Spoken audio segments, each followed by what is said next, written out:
He could win Olympia for sure.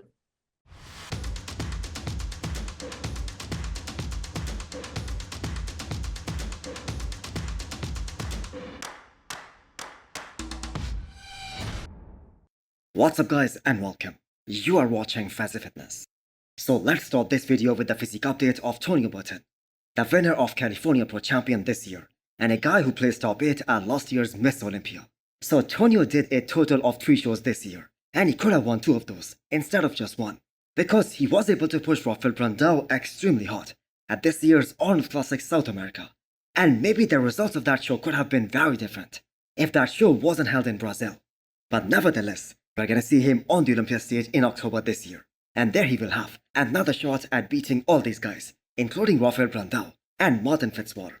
So after winning this year's California Pro, Tonio did have a good few months of off-season, and the thing is he needs more of these growth phases in order to be top 6 at the Olympia level, because even this year that is his goal, and eventually that is where he wanna be at the Olympia level. And Tonio Burton from the back, he is so damn good. You can make a case for him placing this high at the Olympia stage even this year. But from the front, he's not muscled in all of the front shots and against all of the top guys. So he needs more mass to be more competitive from the front. Now that being said, he does have one of the most beautiful shapes in the men's open right now. He is a former 212 guy, so it is taking him more time to gain more size, to be more competitive against the top guys. Because other than the size and the mass, Tonio is a very complete bodybuilder. Front to back, top to bottom, he really isn't missing anything. So he is putting on more size, but in a smart way. We have all seen how some bodybuilders from the past, they ruin their shapes, trying to get too big too fast. And this is a smart play from Tonio, taking his time to get bigger, while keeping all his aesthetic lines in check. So he's a guy who will potentially place anywhere from 8th to 10th this year.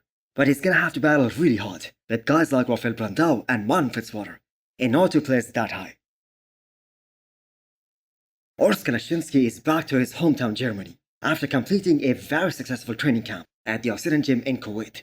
And Urs is that guy who loved every bit of that experience. He really enjoyed that environment. Because we know Urs is a hardcore bodybuilder. Even in his home gym, he loves to train in that old school-like environment. So now he's back, and it's full throttle all the way till this year's Miss Olympia now.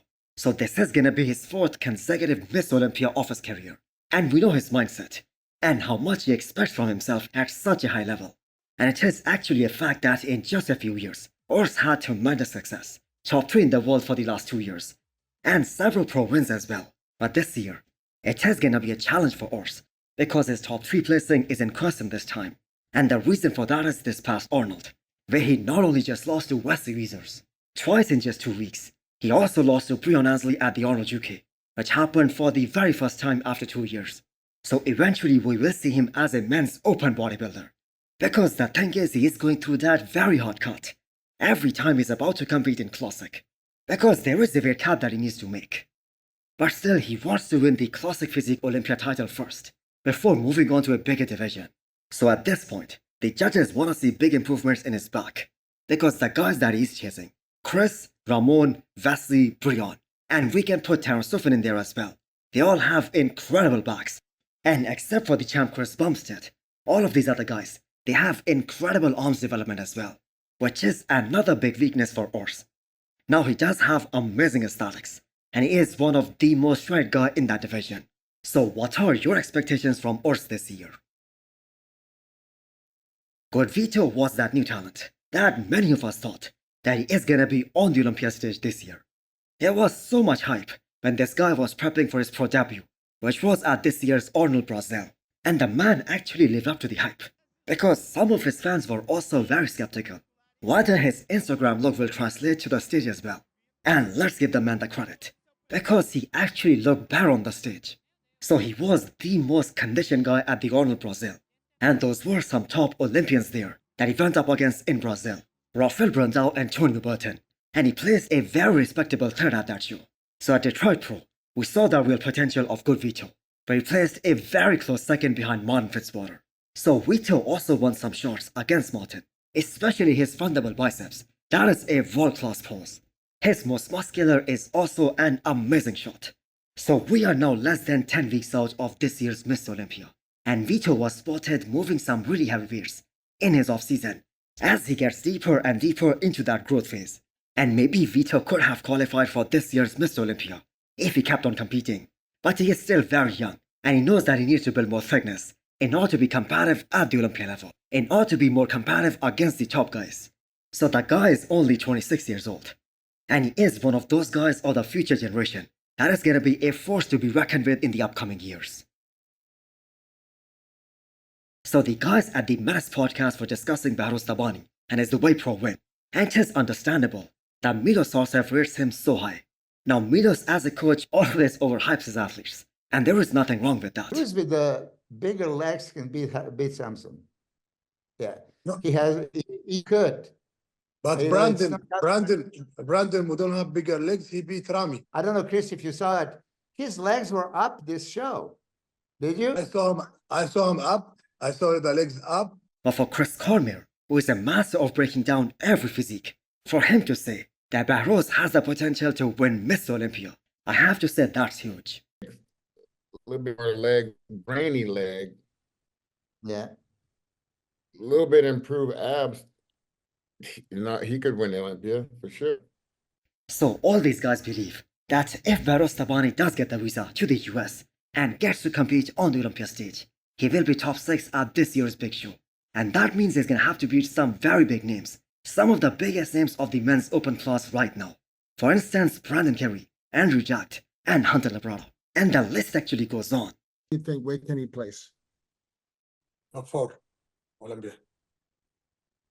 Top 4, without doubt. I like Chris. So is Behrooz really that good? So last year he stood next to Samson Dauda, who is a top 3 guy in the world. And although Behrooz was in a bad condition, it wasn't close between him and Samson, simply on the basis of the difference in their size. So in Dubai we saw the best version of Behrooz to date. So his quads were looking a lot bigger, a lot more balanced, compared to his upper half, but he still needs to bring them up more. So in Behrouz's defense, every bodybuilder on the Olympia stage, even the reigning Miss Olympia, he has some weak points, and Behrooz is relatively new in the sport. Plus, he has improved every single year. So something needs to be done in order to get this guy to the Olympia stage this year, because he 100% deserves that. Next up, we have a 9 weeks out physique update of John Jewett. So he is one of the few guys who is going to be making his Olympia debut in the men's open bodybuilding this year. So it's a very successful transition from the 212 to the men's open because less than 1 year ago, he made his men's open debut at the Legion Sports. And the plan was to get the Olympia qualification for 225.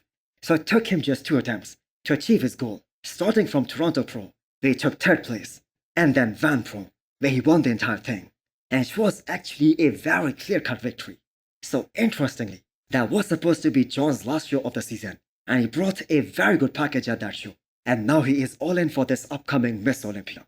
So the progress that John has been able to make in less than 1 year, that is just insane.